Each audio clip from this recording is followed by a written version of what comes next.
નમસ્કાર. આજના virtual classroom training સેશનમાં આપ સર્વનું સ્વાગત છે. આજમાં સ્ક્રૂ થ્રેડના લેસન વિશે આજે વિશેષ માહિતી આપણે મેળવશું. સૌપ્રથમ આપણે જાણીશું કે સ્ક્રૂ થ્રેડ એટલે શું, સ્ક્રૂ થ્રેડના ઉપયોગો શું છે, તેની એપ્લિકેશન, એના ઉપયોગો, ઇન્ડસ્ટ્રીમાં અને ઔદ્યોગિક એકમોમાં તેનો ઉપયોગ કઈ કઈ જગ્યાએ શું થાય છે તે વિશેની સંપૂર્ણ માહિતી આજે આપણે સ્ક્રૂ થ્રેડના લેસન વિશે સમજશું. આજે સૌપ્રથમ જાણીએ કે સ્ક્રૂ થ્રેડ એટલે શું. સ્ક્રૂ થ્રેડ એટલે કે એક જ સપાટી પર સમાન 8 છેડ ધરાવતા રિજને સ્ક્રૂ થ્રેડ કહેવામાં આવે છે. બરાબર. અને સ્ક્રૂ થ્રેડ બાદ આપણે તેની ઉપયોગિતા વિશે સમજશું. હવે થ્રેડ એપ્લિકેશનમાં સમજીએ તો સૌપ્રથમ ટુ હોલ્ડ પાર્ટ ટુગેધર એટલે પાર્ટ કોઈ બી બે પાર્ટને એકસાથે પકડી રાખવામાં તેના થ્રેડનો ઉપયોગ કરવામાં આવે છે. ત્યારબાદ આપણે સમજશું to move the part relative to others એટલે બે પાર્ટ્સોને એકબીજા સાથે સાંકળી રાખવામાં તેમજ તેને એકબીજાને જકડી પકડી, જેમ કે કોઈ બી વર્કપીસ આપણે કામ કરતા હોય તો બે વાયસની વચ્ચે આપણે પકડી અને તેના પર આપણે કામ કરતા હોઈએ છીએ, એટલે તે માટે બી આપણે સ્ક્રૂ થ્રેડનો ઉપયોગ કરી શકાય છે. આ બાદ કોઈ બી એક યુનિટથી બીજા યુનિટ સુધી મોશન ટ્રાન્સમિશન કરવા માટે સ્ક્રૂ થ્રેડનો ઉપયોગ કરવામાં આવે છે. ત્યારબાદ એડજસ્ટમેન્ટ કરવા માટે જેમ કે ડાયસ્ટોકમાં પણ તેનો ઉપયોગ કરવામાં આવે છે. તેમજ હેવી વજન વધારે દબાણ આપવા માટે જેમ કે ફ્લાય પ્રેસ, સ્ક્રૂ વાઇઝ વગેરેમાં આ સ્ક્રૂ થ્રેડનો ઉપયોગ કરવામાં આવે છે. કોઈ બી એક પાર્ટ્સને બીજા પાર્ટ્સને જોડવા માટે ફાસ્ટનર તરીકે તેને સ્ક્રૂ થ્રેડનો ઉપયોગ કરવામાં આવે છે. આ સૌપ્રથમ હતી તેની થ્રેડની એપ્લિકેશન એટલે થ્રેડના ઉપયોગો.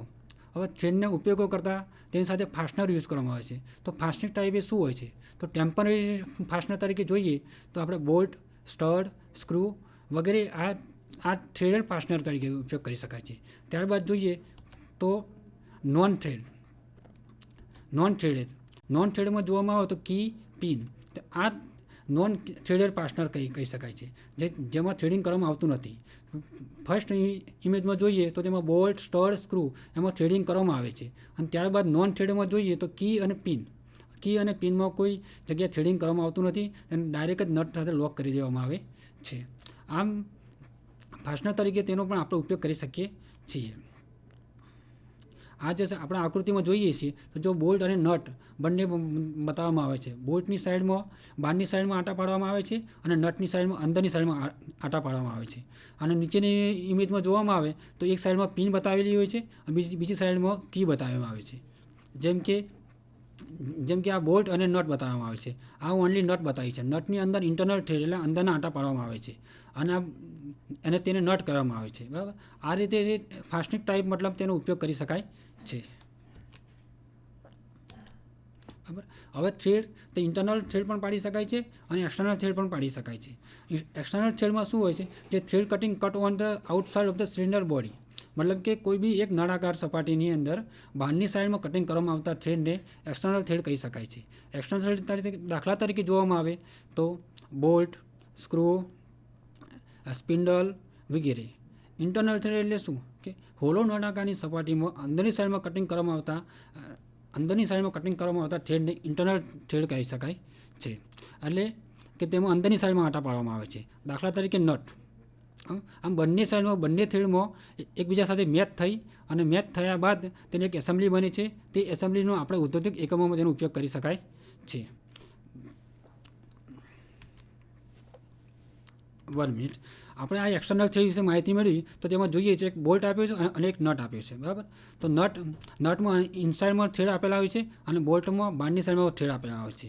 આ બંને ઇન્ટરનલ અને એક્સટર્નલ થ્રેડનું ઉદાહરણ છે. અને ઇન્ટરનલ અને એક્સટર્નલ થ્રેડમાં બંને થ્રેડ સાથે મળી અને એક એસેમ્બલી બનાવે છે અને તે ઔદ્યોગિક એકમોમાં ઉપયોગ કરવામાં આવી શકાય. બરાબર. એટલે આ જે છે આપણે નટ કહી શકાય છે અને નટ કહી શકાય છે અને બોલ્ટ કહી શકાય છે. અને એક્સટર્નલ થ્રેડનું ઉદાહરણ છે અને આ ઇન્ટરનલ થ્રેડનું ઉદાહરણ છે. આમ આપણે એક થ્રેડનો એક પાર્ટ્સ કહી શકાય છે, જેમાં થ્રેડમાં ઇન્ટરનલ થ્રેડ બી પાડી શકાય છે અને એક્સટર્નલ થ્રેડ પણ પાડી શકાય છે. બરાબર. હવે એના ટૂલિંગ વિશે માહિતી સમજશું. બરાબર. તો એક્સટર્નલ થ્રેડના ટૂલિંગ વિશે માહિતી સમજતા તો થ્રેડિંગ ડાય એટલે કે જે કોઈ બી પાર્ટ્સમાં નળાકારની સપાટી કોઈ બી પાર્ટ્સની બહારની સાઈડમાં આંટા પાડવામાં હોય ત્યારે આ ડાયનો ઉપયોગ કરી શકાય છે. અને ડાયની આ ડાય સ્ટ્રોક બતાવવામાં આવે છે અને આપણે ડાય કહી શકીએ છીએ. અને આપણે ડાયસ્ટોક કહી શકાય છે, બરાબર. હવે આકૃતિમાં જોવામાં આવે છે કે ડાય અને ડાયસ્ટોકમાં કઈ રીતે એડજસ્ટમેન્ટ કરી અને આંટા પાડી શકાય છે. જો સૌપ્રથમ બતાવું તો બંને હાથે સંતુલન કરી અને બંને સાઈડમાં ઇક્વિલ પ્રેશર આપી અને એને આંટા પાડી શકાય છે. અને ડાયના વિવિધ સાઇઝની ડાય હોય છે, જે પ્રમાણમાં આપણે આંટા પાડવામાં આવે છે, જેનો વર્કપીસ હોય છે, જેનો ડાયામીટર હોય છે. ડાયામીટરના અનુસંધાનમાં આપણે ડાયનો યુઝ કરવામાં આવે છે અને તેના અનુસંધાનમાં ડાયસ્ટોકનો વાપરવામાં આવે છે. અને ડાય અને ડાયસ્ટોક એક એસેમ્બલી જ છે અને તેની સાથે આપણે બાહ્ય આંટા પાડી શકીએ છીએ. ત્યારબાદ આપણે જોઈએ તો ઇન્ટરનલ થ્રેડ કટિંગ ટૂલ્સ, બરાબર. આ ટૂલ્સમાં શું છે તો ડ્રીલ બીટ કહી શકાય, સૌપ્રથમ જો અને ડ્રીલ બીટ કહી શકાય છે, અને ટેપ કહી શકાય છે, અને ટેપ રેન્જ કહી શકાય છે, બરાબર. એટલે આ જે ટૂલિંગ જે વાપરવામાં આવે છે તે ઇન્ટરનલ થ્રેડમાં વાપરી શકાય છે, બરાબર. એટલે કે આપણે આ ફિગર બતાવી છે, બે ફિગર તમે જો કે સૌપ્રથમ કોઈ બી એક આ બે વાઇસની અંદર એક વર્કપીસ લીધું છે, વર્કપીસમાં જોબ લીધું છે અને यहाँ पे આ ટેપ રેન્જનો ઉપયોગ કરી શકાય છે, બરાબર. એટલે ટેપની સાઇઝ અને ડ્રીલની સાઇઝ બંનેની એસેમ્બલી મળતી આવવી જોઈએ, બરાબર. ત્યારબાદ ટેપ રેન્જ દ્વારા બંને સાઈડમાં સંતુલન કેન્દ્ર આપી અને આપણે એને ઇન્ટરનલ સાઈડમાં આંટા પાડી શકાય છે. હવે આપણે આ સ્લાઇડમાં જોવામાં આવે છે તો ક્રેસ્ટ અને રૂટની એની દેખાવ બતાવવામાં આવે છે, બરાબર. રિપ્રેઝન્ટેશન બતાવવામાં આવ્યું છે. Use thick continuous line for representation crest and thin continuous line for root, બરાબર. એટલે આપણે જોઈએ તો આ એક્સટર્નલ થ્રેડમાં બતાવવામાં આવે છે, એટલે કે જે જાડી લાઇન બતાવવામાં આવે છે તેને આપણે ક્રેસ્ટ કહી શકીએ છીએ. તેમજ ઇન્ટરનલ થ્રેડમાં જોવામાં આવે તો જે પાતળી લાઇન બતાવવામાં આવે છે અને રૂટ કહી શકાય છે, બરાબર. એટલે આ થ્રેડ રૂટ અને ક્રેસ્ટ બંનેનું જે દેખાવ જે આપણે કઈ રીતે કહી શકીએ છીએ અને રિપ્રેઝન્ટેશન કઈ રીતે રજૂ કરી શકીએ છીએ તે બતાવવામાં આવ્યું છે ફિગરમાં, બરાબર. ચલો આપણે આગળ જોઈશું થ્રેડ ટર્મિનોલોજી, બરાબર. થ્રેડ ટર્મિનોલોજીમાં જોવામાં આવે તો સૌપ્રથમ આપણે રાઇટ હેન્ડ થ્રેડ અને લેફ્ટ હેન્ડ થ્રેડ, બરાબર. હવે સ્ક્રૂ થ્રેડમાં આ એક મહત્ત્વનો ભાગ હોય છે, તેમાં સ્ક્રૂ થ્રેડ એક રાઇટ હેન્ડ થ્રેડ પણ હોય છે અને લેફ્ટ હેન્ડ થ્રેડ પણ હોય છે, બરાબર. રાઇટ હેન્ડ થ્રેડ એટલે શું? રાઇટ હેન્ડ થ્રેડ મતલબ કે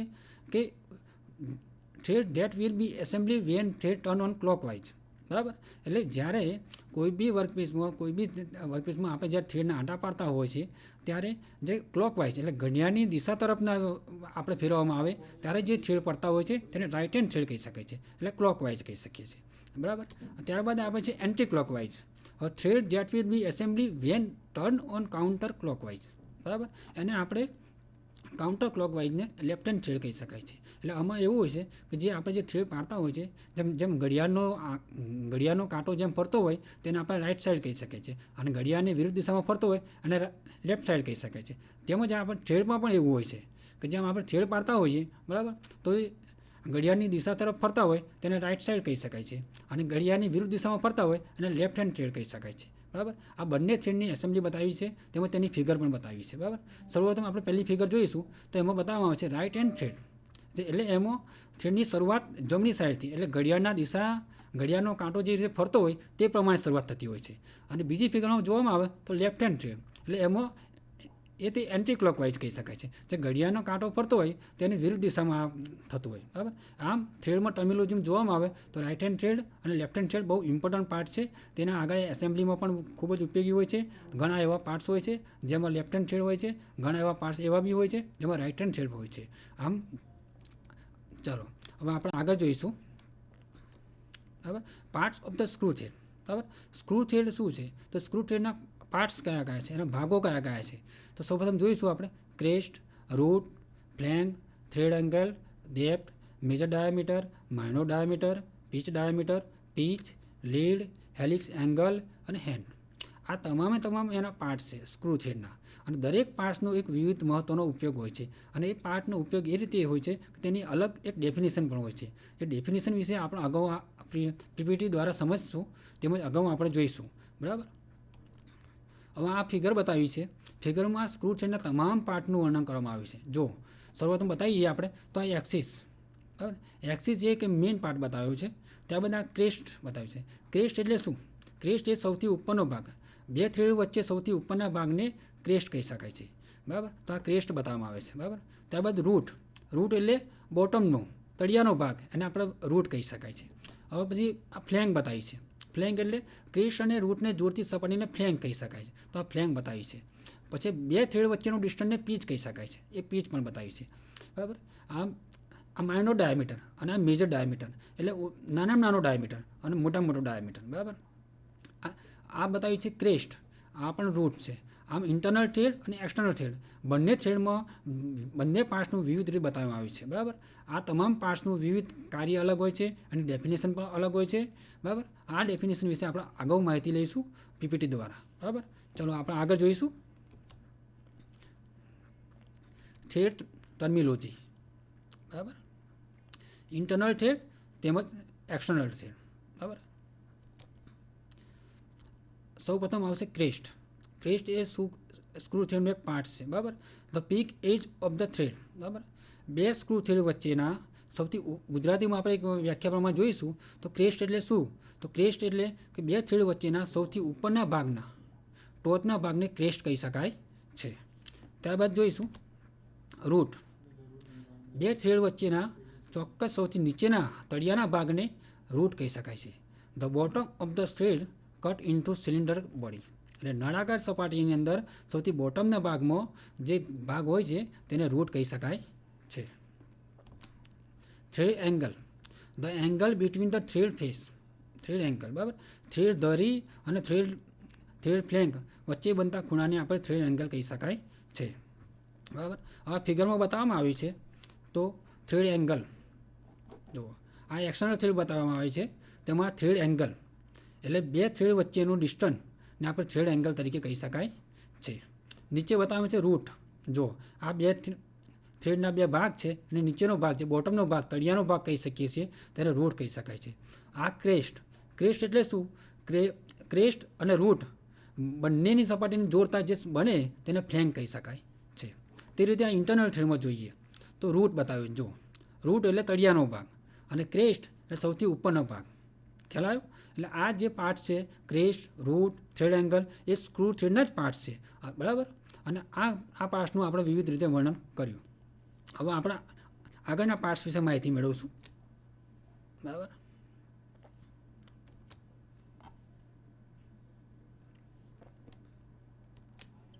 મેજર ડાયામીટર અને માઇનોર ડાયામીટર, બરાબર. મેજર ડાયામીટર એટલે શું? સૌથી મોટું એટલે લાર્જેસ્ટ ડાયામીટર, અને માઇનોર ડાયામીટર એટલે સ્મોલેસ્ટ ડાયામીટર. એટલે એક્સટર્નલ થ્રેડમાં થ્રેડ કટિંગ કર્યા બાદ જે સૌથી મોટો ડાયામીટર હોય છે તેને મેજર ડાયામીટર કહી શકાય છે, બરાબર. અને ઇન્ટરનલ થ્રેડમાં થ્રેડ કટિંગ થયા બાદ જે સૌથી મોટો ડાયામીટર હોય તેને મેજર ડાયામીટર કહી શકાય છે. હવે minor diameter, the smallest diameter on the internal અને એક્સટર્નલ થ્રેડ, બરાબર. ઇન્ટરનલ થ્રેડ અને એક્સટર્નલ થ્રેડમાં વર્કપીસ પર થ્રેડ કટિંગ થયા બાદ જે નાનો ડાયામીટર હોય છે તેને માઇનોર ડાયામીટર કહી શકાય છે. હવે આપણે ફિગરમાં જોઈએ છીએ તો એક્સટર્નલ થ્રેડ અને ઇન્ટરનલ થ્રેડ બંને થ્રેડ માટે મેજર ડાયામીટર અને માઇનોર ડાયામીટર, નાનો અને મોટો ડાયામીટર બંને બતાવવામાં આવે છે. જોઈએ શરૂઆતમાં આપણે પહેલાં જોઈએ એક્સટર્નલ થ્રેડ, બરાબર. એક્સટર્નલમાંથી આ બતાવવામાં છે તે માઇનોર ડાયામીટર એટલે જે નાનો ડાયામીટર બતાવ્યું છે, આનો મોટો ડાયામીટર બતાવ્યું છે. તેમ ઇન્ટરનલ થ્રેડમાં જોવામાં આવે તો આ નાનો ડાયામીટર બતાવવામાં આવે છે અને આ મોટો ડાયામીટર બતાવવામાં આવે છે. આમ થ્રેડની ટર્મિનોલોજીમાં મેજર ડાયામીટર અને માઇનોર ડાયામીટર હોય છે. અને આપણે આગળ જોઈશું હવે થ્રેડ ટર્મિનોલોજીમાં એક્સટર્નલ થ્રેડ તેમજ ઇન્ટરનલ થ્રેડમાં પીચ, લીડ, બરાબર. સ્ક્રૂ થ્રેડના પીચ અને લીડ પણ મહત્ત્વના પાર્ટ્સ હોય છે. પીચ વિશે આપણે સમજવું તો distance between the crest and thread, બરાબર. બે થ્રેડ વચ્ચેના ડિસ્ટન્સને આપણે પીચ કહી શકાય છે, બરાબર. Lead, the distance screw will be advance when turn in 36 degree, બરાબર. થ્રેડિંગ કમ્પોનેન્ટ જ્યારે એના મેચિંગ કમ્પોનન્ટ સાથે જેટલો આગળ વધે છે તેને એક લીડ કહી શકાય છે. લીડના બે પ્રકાર હોય છે, સિંગલ સ્ટાર્ટ લીડ અને ડબલ સ્ટાર્ટ લીડ, બરાબર. સિંગલ સ્ટાર્ટ લીડ જોવામાં આવે તો એમાં પીચ અને લીડ બંને સરખા હોય છે, જ્યારે ડબલ સ્ટાર્ટ લીડમાં જોવામાં આવે તો પીચ કરતાં લીડ વધારે હોય છે, એટલે તેને લીડ કહી શકાય છે. અને પીચ હવે આકૃતિમાં જોઈએ તો એક્સટર્નલ થ્રેડ, બરાબર. એક્સટર્નલ થ્રેડમાં આ બે થ્રેડ વચ્ચેનું ડિસ્ટન્સ બતાવવામાં આવ્યું છે તેને આપણે પીચ કહી શકાય છે. ઇન્ટરનલ થ્રેડમાં આ બંને વચ્ચેનું જે ડિસ્ટન્સ બતાવ્યું છે તેને આપણે ઇન્ટરનલ થ્રેડ કહી શકાય છે. ખ્યાલ આવ્યો? હવે આપણે આગળની માહિતી લઈશું. Dimension of the thread hole. આપણે કોઈ બી થ્રેડ હોલનું પાડવાનું હોય તો તે માટે કયા ડાયમેન્શન જરૂરી છે તે વિશે આપણે માહિતી લઈશું, બરાબર. Use local note of the specify એટલે સામાન્ય લોકલ નોટ કઈ છે કે મેઇન પ્રાથમિક મુદ્દા કયા છે, બેઝિક કઈ રિક્વાયરમેન્ટ છે એ આપણે જોઈશું. બરાબર. Tap drill size. બરાબર. એટલે ટેપ જે આપણે જે વર્કપીસમાં જે આપણે ડ્રીલ પાડવાનું હોય છે તેના ટેપની સાઇઝ, ડ્રીલની ડેપ્થ એટલે જે હોલ પાડવામાં આવ્યો છે તેની હોલની ઊંડાઈ, થ્રેડ ફોર્મ, થ્રેડનો પ્રકાર, નોમિનલ સાઇઝ, પીચ, થ્રેડની ડેપ્થ. થ્રેડની ડેપ્થ એટલે આપણે જે થ્રેડ પાડવામાં આવે છે તેની ઊંડાઈ કેટલી છે તે જોવામાં આવે છે. આમ થ્રેડના ડાયમેન્શન, થ્રેડની depth, forms, nominal size, pitch વગેરે મુદ્દા પ્રાથમિક મેઇન જરૂરિયાત છે. જો ડાયમેન્શનની આપણે જ્યારે થ્રેડ હોલ પાડવાનું હોય, હોલમાં થ્રેડિંગ કરવાનું હોય ત્યારે આ મેઇન મુદ્દા જરૂરી છે. અને આ પ્રમાણે બેઝિક રિક્વાયરમેન્ટ પ્રમાણે આપણે થ્રેડિંગમાં હોલ પાડી શકીએ છીએ. બરાબર. હવે જોવામાં આવે તો ટેપની ડ્રીલ સાઇઝ. ધારો કે એક ઉદાહરણ તરીકે આપણે જોવામાં આવે છે કે આપણે આકૃતિમાં જોઈએ તો એક આ ફિગર બતાવી છે. ફિગરમાં 8.50નું ડ્રીલ બતાવ્યું છે. બરાબર. એનું આપણે હોલ પાડ્યું છે અને 20 mm ડીપ છે. એટલે આ જે 20 આટલે સુધી જે અંતર છે એ 20 mmનું હોય છે. બરાબર. ત્યારબાદ M10નું ટેપ એટલે અહીંયાથી 15 mm સુધીનો આ જે બતાવવામાં આવે છે 15 mm સુધીમાં ટેપ એટલે 8.50નું ડ્રીલ પાડી અને M10નું આપણે ઇન્ટરનલ થ્રેડિંગનું કટિંગ કરવામાં આવે છે. બરાબર. ખ્યાલ આવી ગયો. એટલે લોકલ નોટ છે મેઇન પ્રાથમિક બેઝિક રિક્વાયરમેન્ટ છે. જે થ્રેડ ડાયમેન્શન માટે કઈ રિક્વાયરમેન્ટ છે તે રિક્વાયરમેન્ટ આ છે. ટેપની drill size, drill depth, thread form, nominal size, pitch અને થ્રેડ ડેપ્થ. બરાબર. હવે આપણે આગળ જોઈશું. બરાબર. Different types of the thread profile. Thread પ્રોફાઇલના પ્રકાર કયા કયા છે. બરાબર. તો square thread, V thread, acme thread, buttress thread, sawtooth thread વગેરે. આ 5 પ્રકારના થ્રેડના ટાઈપ્સ છે. બરાબર. અને આપણે આગળ જોઈશું તો આ દરેક પ્રકારના ઇન્ડિવિજ્યુઅલી ફિગર સાથે આની વિશેષ માહિતી હું તમને આપીશ. પણ અત્યારે આપણે જોઈએ તો લેફ્ટ હેન્ડ થ્રેડ અને રાઇટ હેન્ડ થ્રેડ. બરાબર. અગાઉ આપણે જે લેસનમાં જોઈ ગયા કે લેફ્ટ હેન્ડ એટલે રાઇટ હેન્ડ થ્રેડ અને લેફ્ટ હેન્ડ થ્રેડ. બરાબર. એટલે જે ક્લોકવાઇઝ અને એન્ટી ક્લોકવાઇઝ જે આંટા પડે છે એનું બતાવવામાં આવે છે. એમાં સિંગલ પણ બતાવ્યું છે અને ડબલ પણ બતાવ્યું છે. જોઈએ લેફ્ટ હેન્ડ થ્રેડમાં સિંગલ સ્ટાર્ટ બતાવ્યું છે, જુઓ તમે જોવા. બરાબર. અને ડબલ સ્ટેજ બતાવ્યું છે લેફ્ટ હેન્ડ બંને સાઈડ. બરાબર. એટલે તેમજ રાઇટ હેન્ડમાં જોવામાં આવે તો સિંગલ સ્ટાર્ટ અને ડબલ સ્ટાર્ટ બંને બતાવવામાં આવે છે. બરાબર. આ થ્રેડ કન્વેન્શન છે. બરાબર. ચલો હવે આપણે આગળ જોઈશું સ્ક્વેર થ્રેડ. સ્ક્વેર થ્રેડ એટલે શું? સ્ક્વેર થ્રેડ એક પાર્ટ છે, એક ટાઈપ છે કે થ્રેડિંગ કરવા માટેનો એક પ્રકાર છે. બરાબર. સ્ક્વેર થ્રેડમાં મોટે ભાગે આ જોવામાં આવે તો આ જે ડિસ્ટન્સનું જે બતાવ્યું છે ખૂણો એ 90 ડિગ્રીનો ખૂણો બતાવવામાં આવે છે. સ્ક્વેર થ્રેડમાં જે થ્રેડ એંગલ બતાવવામાં આવે છે 90 ડિગ્રીનો હોય છે. અને તે આ થ્રેડ પાડવા માટે ખૂબ જ વધારે મટીરિયલની જરૂર પડતી હોય છે. બરાબર. અને વધારે મટીરિયલની જરૂર પડતી હોય છે એના કારણે આપણે આ થ્રેડ વિશેની મજબૂતાઈ ખૂબ જ વધારે હોય છે. બરાબર. અને આ થ્રેડનો આકાર ચોરસ આકાર હોય છે. થ્રેડનો એંગલ 90 ડિગ્રી હોય છે. અને fly press, screw jack, vice, સ્પિન્ડલોમાં તેનો ઉપયોગ કરવામાં આવે છે.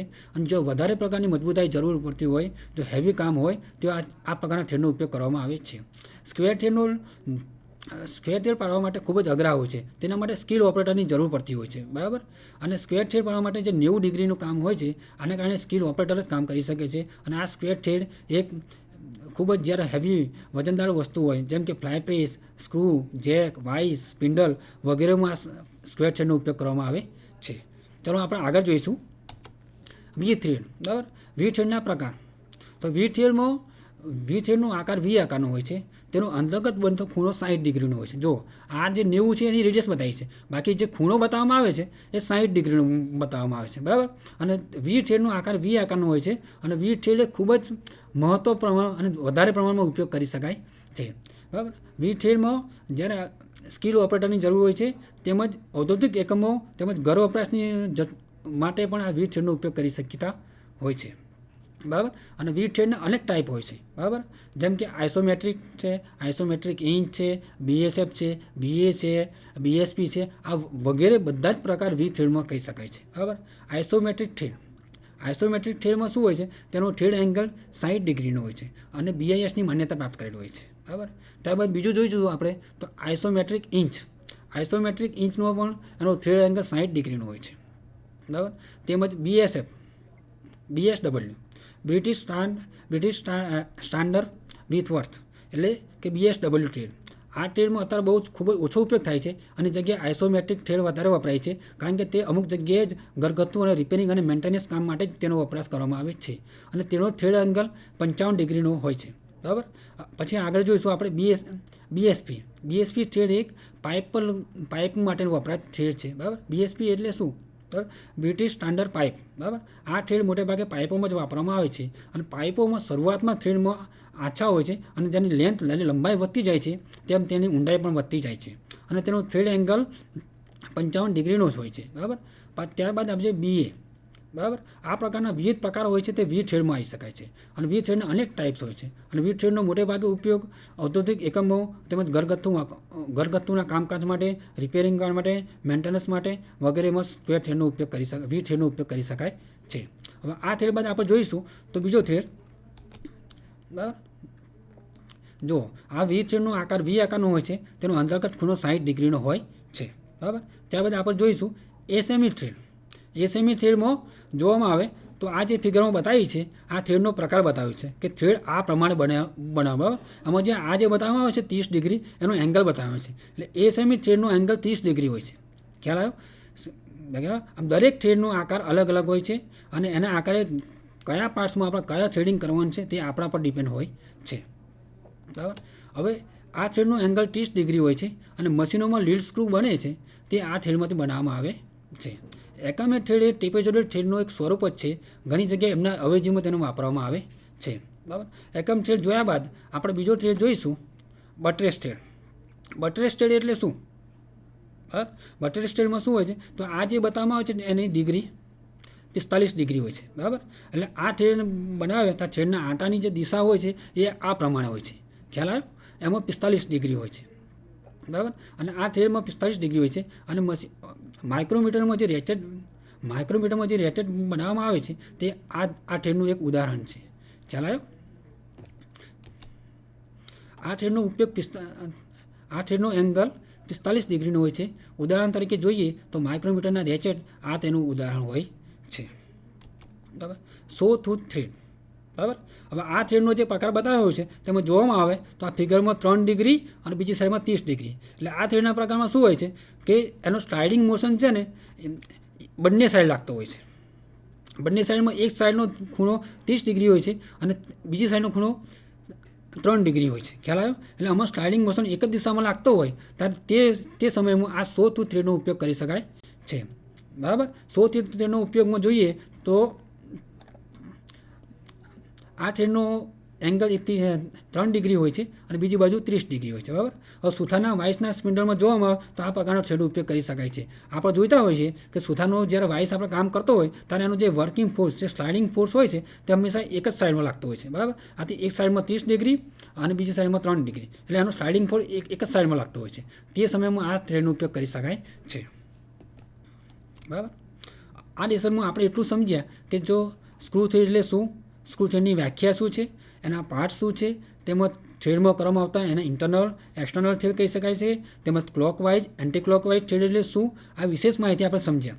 ત્યારબાદ થ્રેડિંગ કરવાની જે રીત છે એના જે પાર્ટ્સ બતાવ્યા છે એ પણ વિશે માહિતી મેળવી. ત્યારબાદ હવે આ પ્રશ્નોમાં આપણે એક પ્રશ્નો છે એનાથી આપણે વિશેષ સમજશું કે આ પાર્ટ્સમાં આપણે શું સમજીએ છીએ. બરાબર. પહેલો પ્રશ્ન એ છે કે સ્ક્રૂ થ્રેડની વ્યાખ્યા આપો. બરાબર. સ્ક્રૂ થ્રેડની વ્યાખ્યા અગાઉ મેં સમજાવી. બરાબર. અગાઉ મેં સમજાવી કે નળાકારની એક જ સપાટી પર જુદા જુદા સમાન આછેદ રીતને સ્ક્રૂ થ્રેડ કહી શકાય છે. બરાબર. ત્યારબાદ મેં એમના પાર્ટ્સ વિશે સમજાવી. બરાબર. તો એનો આપણે બીજો ક્વેશ્ચન લઈશું. બરાબર. બીજો ક્વેશ્ચન લઈશું કે સ્ક્રૂ થ્રેડના ઉપયોગો, એપ્લિકેશન બતાવી. બરાબર. કે એપ્લિકેશનમાં શું છે તો કોઈ બી પાર્ટ્સને જોડવા માટે કે જુદા જુદા પાર્ટ્સને જોડવા માટે ફાસ્ટનર તરીકે ઉપયોગ કરી શકાય છે. તેમજ હેવી વજનદાર વસ્તુ દબાણ માટે ફ્લાય પ્રેસનો ઉપયોગ કરી શકાય છે, વાઇસમાં ઉપયોગ કરી શકાય છે. બરાબર. એક્યુરેટ મેજરમેન્ટ કરવા માટે આપણે તેનો ઉપયોગ કરી શકાય છે. આ પ્રમાણનો ઉપયોગ હોય છે સ્ક્રૂ થ્રેડના. બરાબર. હવે સ્ક્રૂ થ્રેડના ભાગો. બરાબર. ભાગો મેં અગાઉ બતાવ્યા છે તો સ્ક્રૂ થ્રેડના ભાગો વિશે સમજીએ શોર્ટમાં. બરાબર. તો એના ભાગો શું છે તો crest, rest, flank, pitch diameter, major diameter, minor diameter અને લીડ, આ વગેરે પાર્ટ્સ છે. તે પાર્ટ્સના દરેક પાર્ટ્સ વિશે મેં અગાઉ બી માહિતી તમને આપી દીધી. ઓકે. હવે સ્ક્રૂ થ્રેડના કટિંગની રીતો. બરાબર. આપણે સ્ક્રૂ થ્રેડના કટિંગ કઈ રીતે કહી શકાય છે. બરાબર. એના માટે શું કહી શકાય છે. બરાબર. તો એમાં જે બતાવ્યા મેં કે એના કયા ઓપ્શન છે, એના પ્રોફાઇલ કયા છે, પ્રોફાઇલના આધારે આપણે કટિંગ કરી શકાય છે. ઓકે, તો આ લેસન દરમિયાન આપણે સ્ક્રૂ થિયરી વિશે પૂરેપૂરી માહિતી સમજ્યા, એના યુઝ મતલબ કે એના એપ્લિકેશનો, એના કઈ રીતેના હોય છે, right hand thread, left hand thread હોય છે, તેના પાર્ટ્સની દરેક પાર્ટ્સની ઇન્ડિવિજ્યુઅલ માહિતી આપી મેં તમને, તેમજ તેના પ્રોફાઇલ કયા પ્રોફાઇલમાં મળી રહે છે, સ્ક્રૂ થ્રેડ આપણે કયા પ્રોફાઇલમાં મળી રહે છે, અને એના કયો એંગલ છે, અને કયા કામમાં તે ઉપયોગ કરી શકાય છે. જેમ કે આપણે સમજ્યા કે બટ્રેસ થ્રેડ, બરાબર, સોટૂથ થ્રેડ, બરાબર, સોટૂથ થ્રેડ એ હંમેશા હેમરમાં વાપરવામાં આવે છે, બરાબર, બટ્રેસ થ્રેડ હોય છે. આ દરેકનું મેં પ્રોફાઇલ તમને સમજાવ્યું છે, તો વિશેષ માહિતી તમને આપ્યું છું, બરાબર. અત્યારે હું આ મારું લેસન પૂરું કરું છું, બરાબર. ધન્યવાદ.